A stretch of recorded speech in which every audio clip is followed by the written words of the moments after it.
Bismillahirrahmanirrahim. Assalamualaikum warahmatullahi wabarakatuh. Perkenalkan, nama saya Rifki dari Sekolah Tinggi Agama Islam Negeri Majene, jurusan Sulhuddin Adam dan Dakwah, Prodi Komunikasi dan Penyiaran Islam.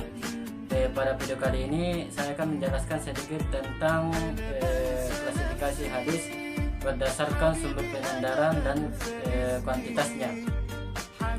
Jika dilihat dari sumber penyandarannya, hadis dibagi menjadi tiga, yaitu hadis marfu, hadis mauquf, dan hadis maqtu. Jika dilihat dari kuantitasnya, hadis dibagi menjadi dua, hadis mutawatir dan hadis ahad. Klasifikasi hadis berdasarkan sumber penyandarannya. Yang pertama, pengertian hadis marfu secara etimologi. Marfu merupakan isim maf'ul dari kata kerja rafa'a yang berarti mengangkat, terangkat, meninggikan, lawan dari kata wad'a.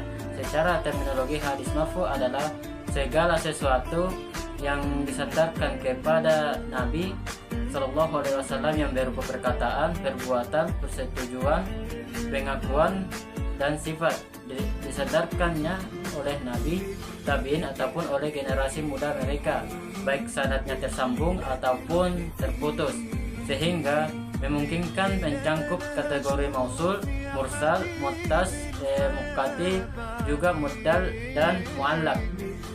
Hadis marfu dibagi menjadi dua, yaitu marfu syar'i, marfu hakiki, tegas-tegasnya disandarkan kepada Nabi Sallallahu Alaihi Wasallam. Contoh marfu syar'i menjadi tiga contoh, yaitu diantaranya qauli, seperti saya dengar Rasulullah Sallallahu Alaihi Wasallam bersabda. Rasulullah diriwayatkan dari Rasulullah Sallallahu Alaihi Wasallam bahwa beliau bersabda titik-titik, atau contoh lain seperti aku mendengar Rasulullah Sallallahu Alaihi Wasallam bersabda begini atau begitu dan seterusnya, atau Rasulullah Sallallahu Alaihi Wasallam telah berkata kepadaku titik-titik atau begini begitu dan seterusnya, atau diriwayatkan dari Rasulullah Sallallahu Alaihi Wasallam bahwasanya beliau telah bersabda begini dan seterusnya. Ini ya, seperti perkataan sahabat, saya melihat Rasulullah berbuat begini titik-titik, atau diriwayatkan dari Syahbi, atau diriwayatkan dari Syahbi bahwa Syahbi itu menerangkan bahwa Nabi Sallallahu Alaihi Wasallam berbuat begini titik-titik. Selanjutnya takrib, seperti seorang sahabi ataupun lainnya berkata ada seorang berbuat begini di hadapan Rasulullah Sallallahu Alaihi Wasallam, dengan tidak menyerangkan bahwa Nabi Sallallahu Alaihi Wasallam membantah perbuatan itu. Marfu ghairu syar'i, marfu hukmi, tidak tegas-tegas disandarkan kepada Nabi Sallallahu Alaihi Wasallam. Marfu ghairu syar'i dibagi menjadi tiga, yaitu perkataan seorang sahabat yang menerangkan bahwa seorang sahabat pernah berbuat sesuatu di masa Rasulullah Sallallahu Alaihi Wasallam. Perkataan seorang sahabat yang bersifat menetapkan suatu pahala atau siksa. Perkataan seorang sahabat bahwa yang demikian itu menurut sunnah. Untuk jenis yang ketiga ini selisih ulama, karena perkataan menurut sunnah mungkin dikehendaki sunnah Nabi Sallallahu Alaihi Wasallam sendiri, sunnah Abu Bakar, dan mungkin pula sunnah seorang khalifah yang lain. Pengertian hadis mauquf secara etimologi. Kata mauquf adalah isim maf'ul dari al-waqf yang berarti berhenti. Seorang perawi hadis berhenti meriwayatkan sampai pada tingkatan sahabat. Menurut terminologi ilmu hadis, berarti segala sesuatu yang disandarkan kepada sahabat berupa perkataan, perbuatan, dan takrir. Macam-macam hadis mauquf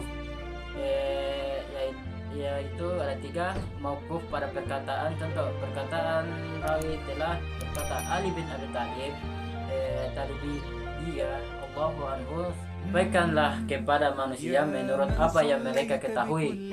Apakah engkau menginginkan Allah dan Rasulnya didustakan? Mauquf pada perbuatan, contoh perkataan Al-Bukhari, Ibnu Abbas mengimami salat sedangkan ia dalam keadaan bertayamum. Tiga, mauquf pada takrir, contoh perkataan berbagai tabi'in, aku telah melakukan demikian di depan salah seorang sahabat dan beliau tidak menghakiri aku sedikit pun. Pengertian hadis maktu secara etimologi, maktu adalah isim maf'ul dari kata lawan dari kata wasala yang berarti putus atau terputus. Bentuk jamaknya adalah makati dan dan di riwayat yang disampaikan oleh seorang tabi'in. Sedangkan dari sisi terminologi ilmu hadis berarti segala sesuatu yang disandarkan kepada tabi'in atau yang generasi sesudahnya dalam bentuk perkataan dan perbuatan. Macam-macam hadis maktub, yaitu maktub kauli perkataan dari Abdillah bin Sya'id bin Abi Hindin. Ia berkata, aku pernah bertanya kepada Sya'id bin Musayyid bahwasanya si fulan bersin padahal imam sedang berkhutbah. Lalu seorang mengucapkan, yarhamukallah, bolehkah yang demikian? Jawab Sya'id bin Musayyid, perintahlah kepadanya supaya jangan berkali-kali diulangi. Al-As Sya'id bin Musayyid adalah seorang tabi'in dan hadis di atas adalah hadis maktub yang mengandung hukum. Maktub fi'liyah perkataan dari Qatadah, ia berkata adalah Sa'id bin Musayyid pernah salat 2 rakaat sesudah asar. Al-Muhalla, Sya'id bin Musayyid adalah seorang tabi'in dan hadis dan tas waktu merubah cerita tentang perbuatannya yang tidak mengandung hukum. Waktu taklid dari Hakam bin Utaibah, ia berkata adalah seorang hamba mengimami kami dalam masjid itu, sedangkan Syuraih juga salat di situ. Al-Humalah, Syuraih ialah seorang tabi'in. Riwayat hadis ini menunjukkan bahwa Syuraih mengenalkan seorang hamba menjadi imam. Klasifikasi kuantitas dari sumber kuantitasnya, yang itu hadis mutawatir. Secara etimologi kata mutawatir merupakan bentuk isim fa'il yang bentuk masdar tawatur, berarti at-tabai, yakni datang berturut-turut atau beriring-iringan satu dengan lainnya. Definisi mutawatir pertama kali dikemukakan oleh Al-Baghdadi.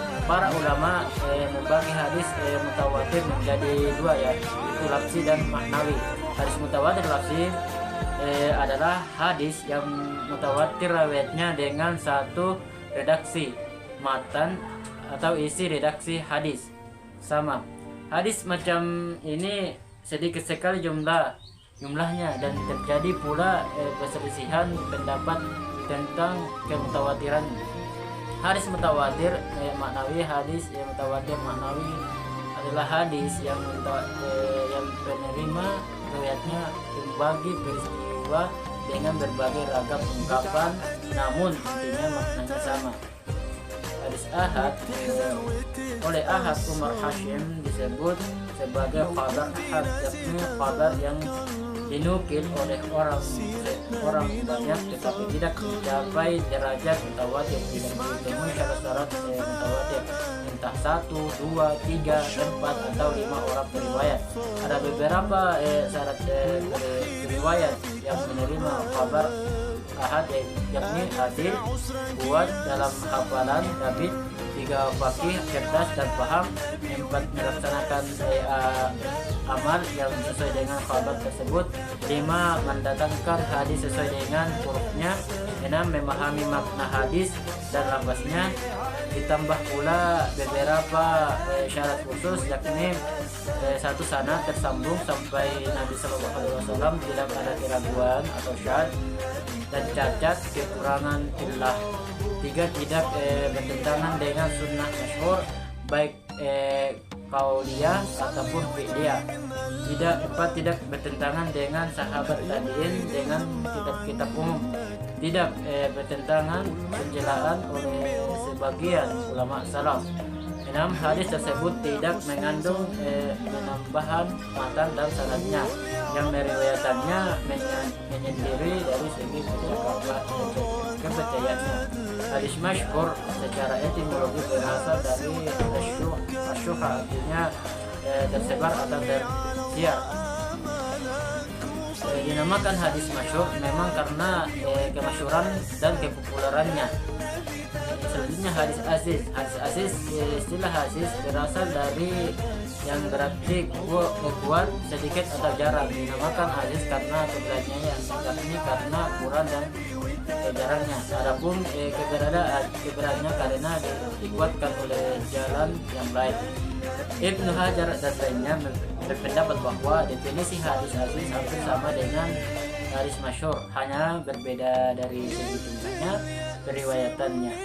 Hadis aziz diriwayatkan oleh 2 atau 3 orang, sedangkan hadis masyhur diriwayatkan lebih dari 3 orang. Mungkin cukup sekian penjelasan klasifikasi hadis berdasarkan sumber penyandaran dan kuantitasnya. Mudah-mudahan bermanfaat. Cukup sekian, saya akhiri dengan mengucapkan Assalamualaikum warahmatullahi wabarakatuh.